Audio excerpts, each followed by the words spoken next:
As you probably know by now, having a field of view or FOV slider in Warzone for console players is something of a hot topic. And whilst there's been many red herrings along the way in regards to an FOV slider finally being released, it looks like it's likely to come sometime in the future with Warzone 2. In this video though, I'm going to show you the impact that having different FOV settings in Warzone has on your visual recoil. The actual recoil on all the weapons, of course, is the exact same, but the FOV settings can make it appear or feel as if there's less recoil. So for PC players who have access to an FOV slider, you can use this video to try and assess your perfect balance between FOV settings and recoil control. And for fellow console players such as myself, we can try and understand a little bit more of the advantages and disadvantages that an FOV slider actually entails. And of course prepare for when one actually gets added to consoles. These recoil and FOV slider tests are all on Call of Duty Vanguard, by the way, because like I say, I am on console at the moment,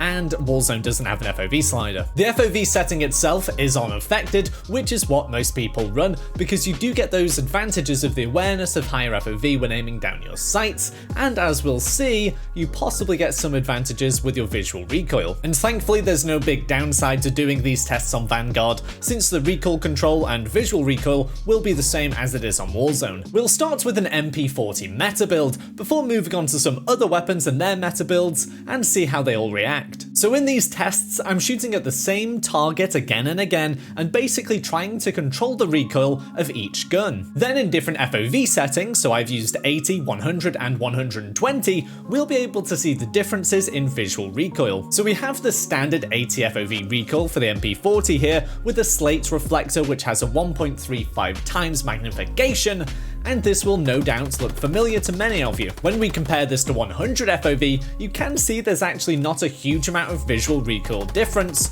not to my eyes anyway. Then lastly, on 120 FOV with this MP40 setup, you can marginally see that there's a little less shake to the standard 80 FOV, but it's not huge. Then when we compare these all together, this is kinda confirmed with little difference overall. Next up though is the Meta Bren setup with a 3 to 6 times magnification scope, and we can see this has pretty good recoil control compared to the MP40 already. When we bump the FOV up to 100 though, we can visibly see a fairly big reduction in visual recoil, which gets even less pronounced as we move to 120 FOV. And again, when we compare all these clips together, there's confirmation that the visual recoil really does reduce a lot when using this 3 times scope on the Bren in higher FOVs. So if you're using this Meta Bren build in Warzone right now, and you can change your FOV, you might want to go higher to reduce that visual recoil even more. Next up is the STG Assault Rifle with a 2.5 times magnification scope on it. This is an AR loved by a lot of people, and I can see why. It's so versatile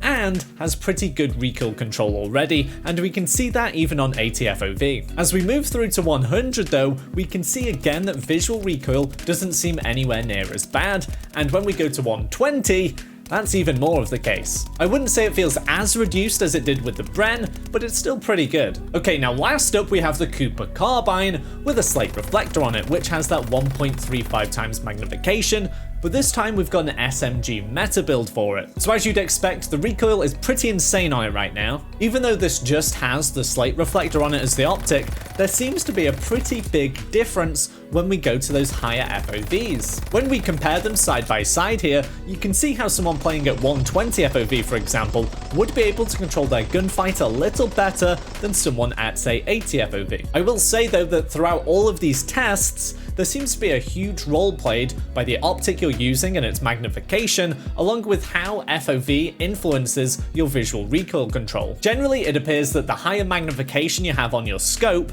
the more a higher FOV will actually control your visual recoil. So for example, if we look at the Bren that we used in this test with its 3 times magnification scope on, we saw at 80 FOV, the recoil was kind of okay, but when we went to 120 FOV, that visual recoil was basically nowhere to be seen. For console players stuck on 80 FOV on Warzone, I can see how frustrating these results may be, but if you can change your FOV and you want a little bit of help with that visual recoil, try putting your FOV up even more, especially if you're using higher magnification scopes. Regardless of what FOV you're running or what you're stuck on, I am planning to do some future tests to look at various FOV settings and scopes to see which one is actually the best for you and your settings. I hope you look forward to that video, but if you did enjoy the stuff here, why don't you check out this video where I look at console myths around performance and different FOV settings.